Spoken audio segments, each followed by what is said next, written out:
નમસ્કાર સજ્જનો, સ્વાગત છે આપનું અમારી યુટ્યુબ ચેનલ ક્રિએટિવ ગુજરાતી ઉપર. સજ્જનો, લગ્નની સિઝન ચાલુ થઈ ગઈ હોવાથી સામાજિક પ્રસંગોને લઈને નિયમિતતા જળવાતી નથી. તેમ છતાં બને તેટલા પ્રયાસો વિડીયો અપલોડ કરવામાં કરું છું.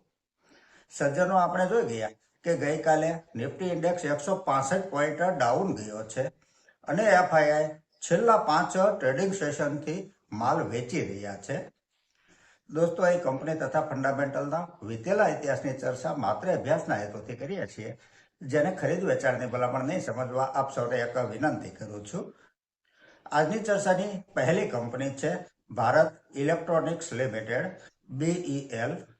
ડિફેન્સ સેક્ટર માટે ઇલેક્ટ્રોનિક ઉપકરણ બનાવતી આ કંપનીનું સપ્ટેમ્બર 2025 ક્વાર્ટરનું રિઝલ્ટ આવી ગયું છે, જેને આપણે આંકડામાં સમજીએ તો જે સેલ્સ સપ્ટેમ્બર 2024 ક્વાર્ટરમાં 4,605 કરોડ હતું, તે ત્યાંથી વધીને 5,792 કરોડ થયું છે. નેટ પ્રોફિટ 1,093 કરોડથી વધી 1,287 કરોડ થયો છે. છેલ્લા 3 વર્ષનો કમ્પાઉન્ડિંગ પ્રોફિટ ગ્રોથ 30% છે. સેલ્સ ગ્રોથ 3 વર્ષનો 16% છે. બેલેન્સ શીટ જોઈએ તો બોરોવિંગ 59 કરોડ છે. રિઝર્વ કંપની પાસે 20,836 કરોડનું છે. નાણાકીય સ્થિતિ કંપનીની સારી એવી મજબૂત કહી શકાય. માર્કેટ કેપ 3,03,465 કરોડની છે. આ એક લાર્જ કેપ કંપની છે. સ્ટોક પ્રાઇસ 415 રૂપિયા છે.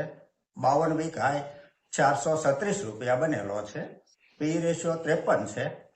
ROCE 39% છે. ROE 29% છે. ડિવિડન્ડ yield 0.58% છે. શેર હોલ્ડિંગ પેટર્ન જોઈએ તો પ્રમોટર હોલ્ડિંગ 51.14% છે.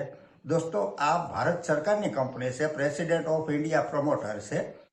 એફઆઈઆઈનું હોલ્ડિંગ 18.14% છે. ડીઆઈઆઈનું હોલ્ડિંગ 20.88% છે અને પબ્લિકનું હોલ્ડિંગ 9.84% છે. આ એક કન્સિસ્ટન્ટ પ્રોફિટેબલ કંપની છે. ગુડ ફંડામેન્ટલ છે. જેઓ પણ જૂના સબસ્ક્રાઈબર છે તેઓને ખ્યાલ હશે કે આ કંપની ઉપર અનેક વાર ચર્ચા ભૂતકાળમાં કરેલી છે. આગળની કંપની છે GNG ઇલેક્ટ્રોનિક્સ લિમિટેડ.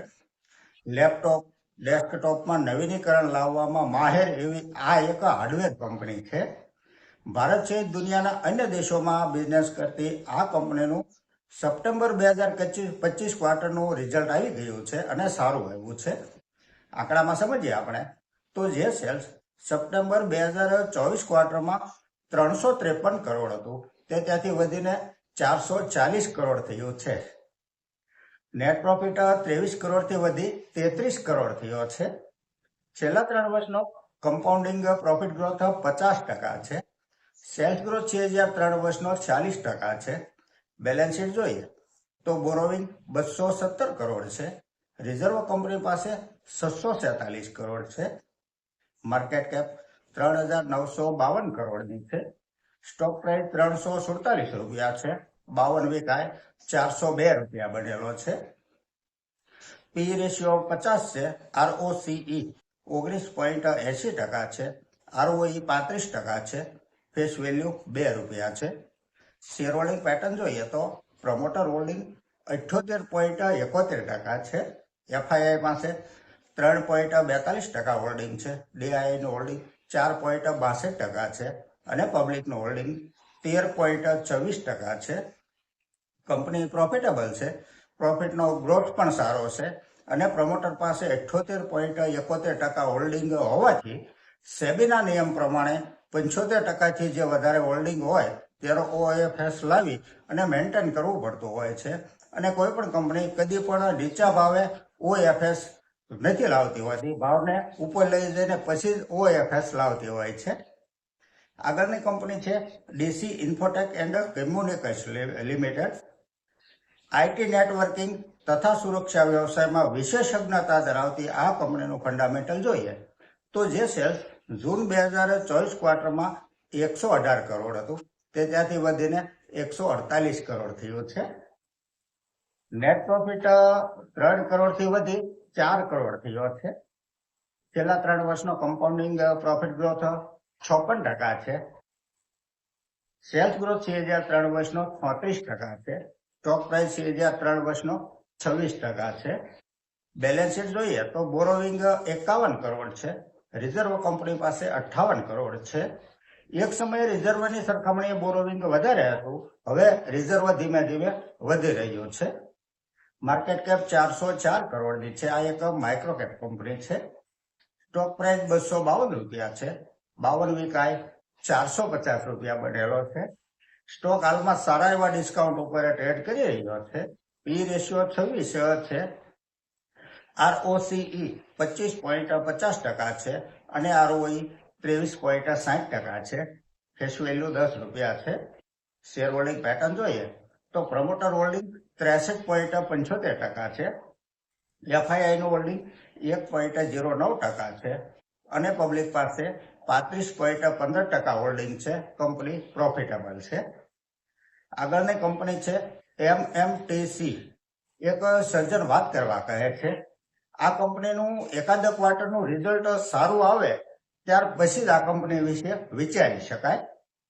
આગળની કંપની છે એમ્બેસી ઓફિસ પાર્ક. આ કંપની વિશે જાણકારી આપવા એક સર્જન કહે છે. સ્ટોક અત્યારે ચાલી ગયો છે. જો આપને પ્રોફિટ થતો હોય અને જો આપનો ટાર્ગેટ અચીવ થઈ જતો હોય તો પ્રોફિટ બુક કરી લેવાય. આગળની કંપની છે બેંક ઓફ બરોડા.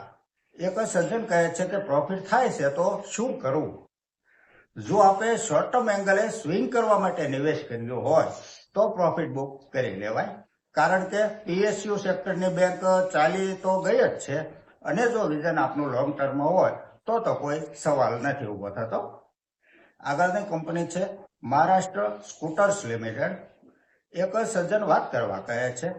ઓટોમોબાઈલ ઉદ્યોગ માટે ડાય, જીગ્સ, ફિક્સર, ડાય કાસ્ટિંગ ઘટકોનું નિર્માણ કરતી આ કંપનીનું ફંડામેન્ટલ જોઈએ તો સપ્ટેમ્બર 2024 ક્વાર્ટરમાં જે સેલ્સ 163 કરોડ હતું તે ત્યાંથી વધીને 271 કરોડ થયું છે.